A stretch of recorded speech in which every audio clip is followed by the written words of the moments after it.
क्या आपने कभी ऐसी पुस्तक के बारे में सुना है जो इतनी रहस्यमयी, इतनी शक्तिशाली हो कि उसे सदियों तक दुनिया से छिपाकर रखा गया हो?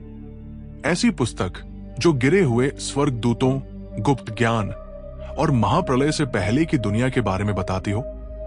आइए, एनोक की पुस्तक की कहानी में आपका स्वागत है।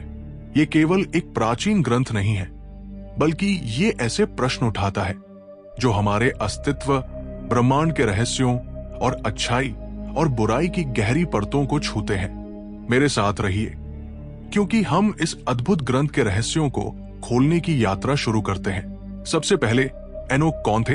बाइबल और प्राचीन धर्मशास्त्र में एनोक को आदम के साथ पीढ़ियों बाद का व्यक्ति माना जाता है। वे नूह के परदादा थे और उनके बारे में कहा गया है कि वे ईश्वर के साथ चलने वाले इंसान थे। लेकिन एनोक की कहानी यहां खत्म नहीं होती। सबसे अद्भुत बात यह है कि अन्य लोगों की तरह उनकी मृत्यु नहीं हुई। बाइबल में लिखा है कि ईश्वर ने उन्हें उठा लिया। इसका मतलब है कि वे सीधे स्वर्ग चले गए। उनकी इस असामान्य यात्रा ने न केवल बाइबल के विद्वानों को, बल्कि धर्म और रहस्यवाद के हर खोजकर्ता को आकर्षित किया है। अब बात करते हैं इस पुस्तक की। एनोक की पुस्तक को सदियों तक खोया हुआ माना जाता था, लेकिन 1700 के दशक में यूरोपीय खोजकर्ताओं ने इथियोपिया में इसकी प्रतियां खोजी। ये गीज भाषा में लिखी गई थी, जो इथियोपिया की प्राचीन भाषा है। इथियोपियाई ऑर्थोडॉक्स चर्च ने इस पुस्तक को हजारों सालों से संरक्षित रखा था। उनका मानना था कि इसमें ईश्वरीय रहस्य और ज्ञान छिपा है। लेकिन बाकी दुनिया से ये ग्रंथ क्यों छिपाया गया? इसे अधिकांश बाइबल्स में क्यों शामिल नहीं किया गया? एनोक की पुस्तक कई खंडों में बंटी हुई है। इनमें से सबसे रोचक है the book of the watchers. ये स्वर्गदूतों की कहानी बताती है जिन्होंने ईश्वर के आदेशों का उल्लंघन किया।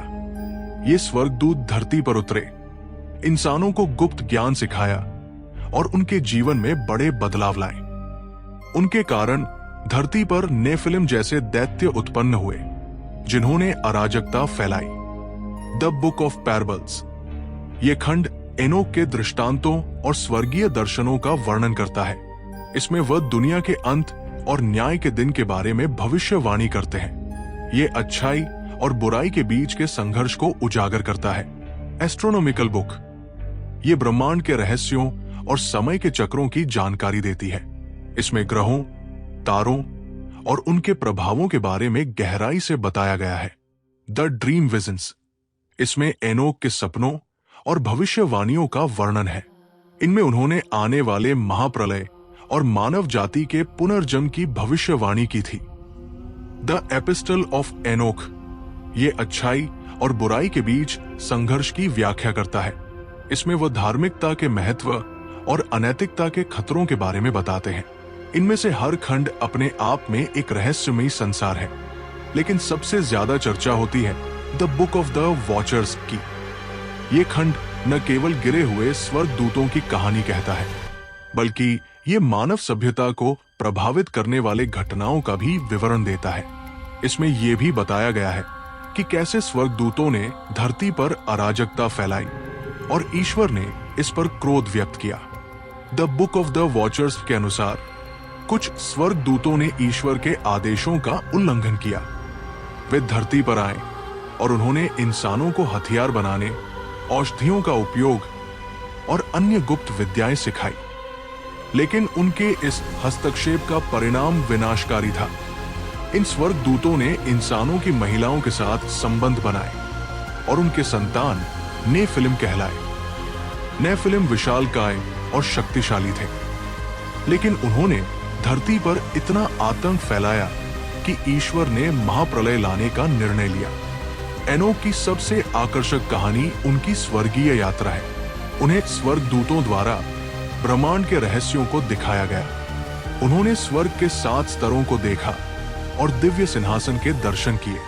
इस यात्रा में उन्होंने ब्रह्मांड की संरचना, समय के रहस्य और न्याय के दिन की भविष्यवाणी की। ये ऐसा है मानो एनोक की कहानी स्वर्ग और धरती के बीच की कड़ी हो।